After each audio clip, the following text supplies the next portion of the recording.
Oke, assalamualaikum warahmatullahi wabarakatuh. Untuk mata kuliah Writing 2, kita masih menggunakan model pembelajaran blended learning, yaitu Flip Classroom, di mana saya menggunakan video sebagai platform untuk menyajikan materi kuliah yang kalian bisa kemudian download atau akses melalui YouTube. Dan dengan penggunaan video ini, kalian bisa kemudian mengatur waktu dan juga tempat yang nyaman untuk kalian belajar secara mandiri. Kemudian kalian juga bisa merewind atau mengulang kembali videonya ketika ada yang kalian tidak paham. Nah, untuk di mata kuliah Writing 2 di meeting keempat, kita akan belajar tentang persuasive paragraph.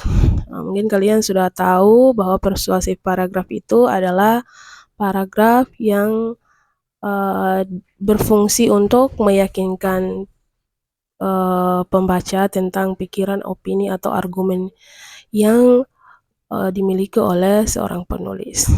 Kemudian kalian juga sudah mempelajari bahwa ada beberapa bagian penting dari sebuah paragraf, yaitu main sentence, kemudian supporting sentence, dan juga concluding sentence.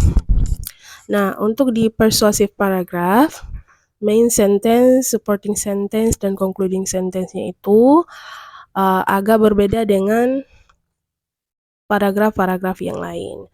Nah, nanti kita lihat perbedaannya. Jadi untuk di persuasive paragraph, main sentence-nya itu kita di situ harus menyatakan opini atau argumentasi kita.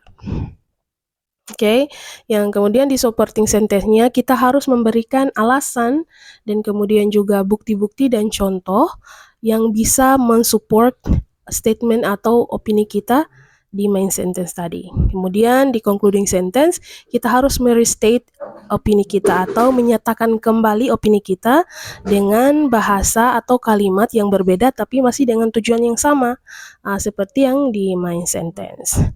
Nah, sebentar kita akan melihat bagaimana sebuah argumen atau opini dalam persuasi paragraf.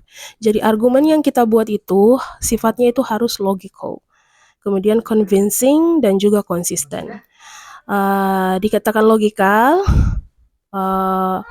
berarti argumen kita itu harus masuk akal, harus dapat diterima argumen kita itu masuk akal. Kemudian convincing berarti meyakinkan. Di situ berarti argumen kita harus kemudian sesuai dengan fakta-fakta, kemudian bukti yang konkret. Dan kemudian konsisten, berarti argumen kita itu dari awal sampai akhir itu harus konsisten, ya. Nah, di sini ada example atau contoh yang saya buat. Itu ada main sentence-nya, saya stating argumen saya tentang hukuman mati untuk koruptor. Nah, jadi saya di situ argumen saya percaya bahwa koruptor itu harus dihukum mati daripada hanya di penjara. Nah, itu argumen saya. Kemudian saya kasih support sentence dengan memberikan reason atau alasan dan contoh. Di situ kalian bisa lihat reasonnya ada dua. Ada firstly itu ada, kemudian ada just second di situ. Kalian bisa lihat sendiri. Kemudian example-nya saya kasih contoh. Dan terakhir concluding sentence-nya saya restate argumen saya kembali, saya nyatakan argumen saya kembali, tetapi dengan kalimat yang sedikit berbeda dengan main sentence, tapi maksudnya sama. Nah, di sini saya kasih kalian exercise untuk membuat sebuah persuasive paragraph. Kalian bisa pilih topik apa yang kalian mau jadikan kalian mau pilih untuk membuat sebuah persuasive paragraph. Oke, yang intinya di situ kalian harus meyakinkan ininya, harus ada argumentasinya, kemudian kasih dia contoh dan reason, alasan, dan kemudian nyatakan ulang argumentasinya dalam bentuk kalimat yang berbeda dengan main sentence-nya. Nah, kalian bisa lihat contohnya yang tadi berulang-ulang sampai kalian paham. Kalian bisa juga cari di internet, mungkin kalau kalian belum paham dengan apa yang saya jelaskan melalui video ini. Nanti juga kita akan bahas kembali, kita akan kayak review sedikit tentang apa yang kita sudah pelajari hari ini di minggu depan atau ketika kita meeting face to face. Oke, mungkin itu saja yang bisa saya sampaikan pada kesempatan kali ini.